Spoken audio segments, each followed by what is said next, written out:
Let me begin by reviewing the threats that the United States is facing around the world today. The campaign against ISIS is far from over. We must build on the success of retaking Mosul and ensuring an enduring defeat of terrorist threats in Iraq and Syria and throughout the region. Every day we learn more about Russia's asymmetric capabilities, from cyber attacks to disinformation campaigns, even as they modernize their military, occupy Crimea, destabilize Ukraine, and threaten our NATO allies. China continues to militarize the South China Sea and modernize its own military at an alarming rate. North Korea gets ever closer to developing the capability to strike the U.S. homeland with a nuclear-armed missile. I could spend a lot of time going through all of the threats we face. And we're at war. We're at war. The brave young men and women serving in Afghanistan as I speak, some of them have been wounded and killed. We must always ask ourselves, are we really doing all we can to support them? Our military is facing a crisis. Years of budget cuts from this Congress have failed our men and women in uniform.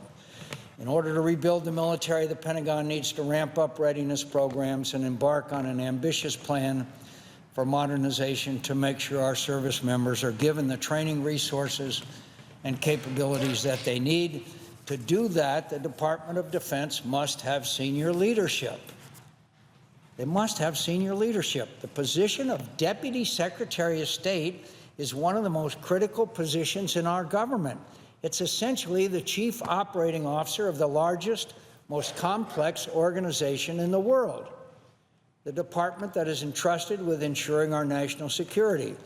Patrick Shanahan is a well-qualified nominee who passed out of the Armed Services Committee on a voice vote.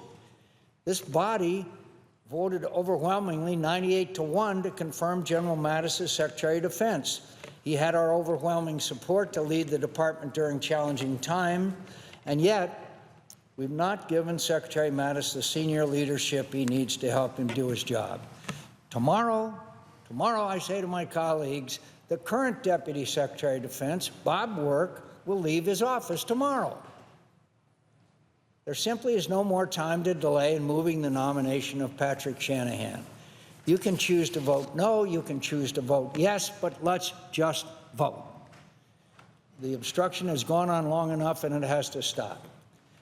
I'd like to say that I understand the frustration that my colleagues on the other side of the aisle feel with the process that we have been through, particularly on the issue of health care. The issue of health care should have gone through the relevant committees. It should have had amendments. It should have had debate. It should have had discussion. And maybe we could have passed something going through the regular order. And we didn't. And I understand my colleagues on the other side of the aisle feeling of frustration. I felt the same thing in 2009 when we did Obamacare, basically on the same basis. And yet, amnesia seems to have set in here, or new members are not remembering or care. So what's going on in this body, unfortunately, these days is plagued by partisanship and politics. This is a time to put aside all that for the sake of our national security and come together as Republicans and Democrats to move this nomination.